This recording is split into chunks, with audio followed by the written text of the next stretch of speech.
பண்ண முடியாது. இன்றைக்கி நம்ம மீன் குழம்பு வைக்க போகிறோம். அதுக்கு புள்ளி கனவா மீனை நான் எடுத்து வச்சுருக்கேன்.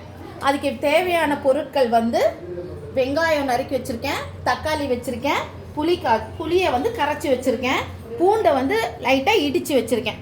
இதை வச்சு நம்ம இப்போ ஒரு மீன் குழம்பு ப்ரிப்பேர் பண்ண போகிறோம், தயாரிக்க போகிறோம். எல்லாம் ரெடியாக இருங்க. மீன் குழம்பு பண்ண போகிறோம். இதுக்கு மெயின் இன்க்ரீடியன்ஸ் என்னன்னு சொன்ன பொருள் வேணும்னா இதில் வந்து கொஞ்சம் பெருஞ்சீரகம் போட்டுக்கணும். அப்போ தான் மீன் வந்து நீச்சு வாடை வராது. அப்புறம் மிளகு சேர்த்துக்கிறோம்.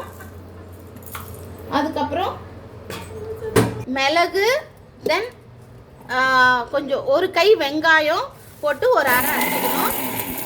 அதிலே தக்காளி ஒரு கை விட்டு அதில் தக்காளி ஒரு கை அரைச்சிக்கணும். கொஞ்சம் ஒரு ஸ்பூன் தண்ணி விட்டு இன்னும் நல்லா மிக்ஸியில் அரைச்சிக்கணும்.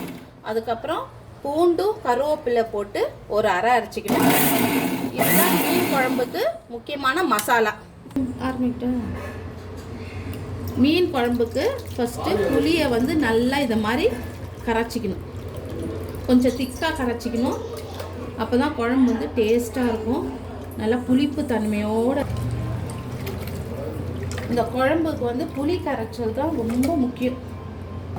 மீன் குழம்பு தாளிக்க போகிறேன். அது இப்போ வந்து நான் புளியை வந்து கரைச்சி வச்சுருக்கேன். இதுக்கு வேண்டிய மசாலா அரைச்சி வச்சுருக்கேன்.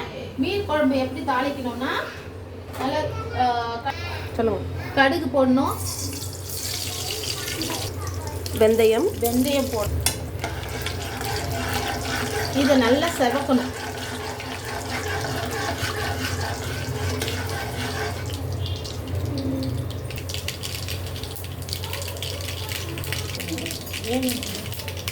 நல்லா பொரிஞ்சு வந்தால் தான் வாசனையாக இருக்கும் மீன் குழம்புக்கு. தாளிப்பு ரொம்ப முக்கியம். கருவேப்பிலையும் போடுறேன்.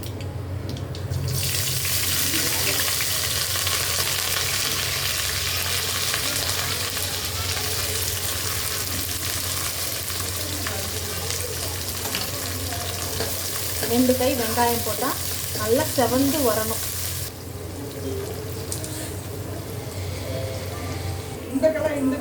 இந்த அளவுக்கு வெங்காயத்தை வதங்கினோடனே நல்லா கொஞ்சம் நறுமணமாக வரும். அப்போ வந்து நம்ம தக்காளியை போட்டுக்கணும்.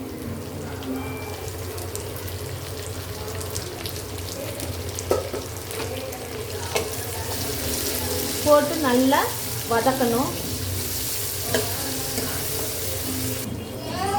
இப்போ நான் வந்து 7-8 பேர் சாப்பிட போகிறோம். அதனால் மிளகாத்தூள் வந்து ஒரு 5 ஸ்பூன் போட போகிறேன்.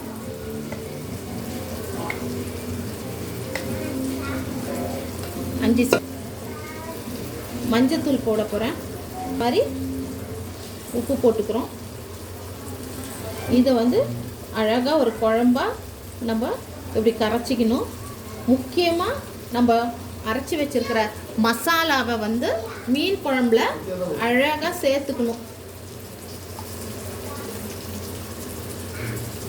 இதுவே நமக்கு வந்து பார்க்கும்போதே மீன் குழம்பு ரெடி ஆன மாதிரி ஃபீல் வரும். ரொம்ப நல்லாயிருக்கும் இந்த மசாலாவை அரைச்சி சேர்த்திங்கன்னா. இப்போ வந்து இந்த எண்ணெயும் வெங்காயமும் நல்லா வதங்கி வரும். எண்ணெய் கொஞ்சம் பிரிஞ்சு வரும். அப்போ அந்த டைமில் வந்து நம்ம இந்த குழம்பு கரைச்சி வச்சுருக்கிற குழம்பை எடுத்து அதில் ஊற்றணும்.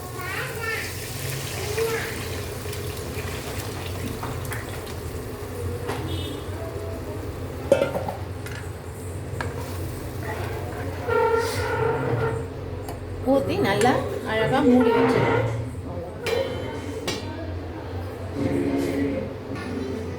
குழம்பு இப்போ நல்லா கொதிச்சு வந்திருக்கு. மீன் குழம்பு நல்லா கொதிச்சு வந்திருக்கு. இப்போ நம்ம மீனை வந்து ஒவ்வொரு துண்டாக அழகாக அந்த மீனில் அந்த குழம்புல மீனை வந்து விட்டுறணும்.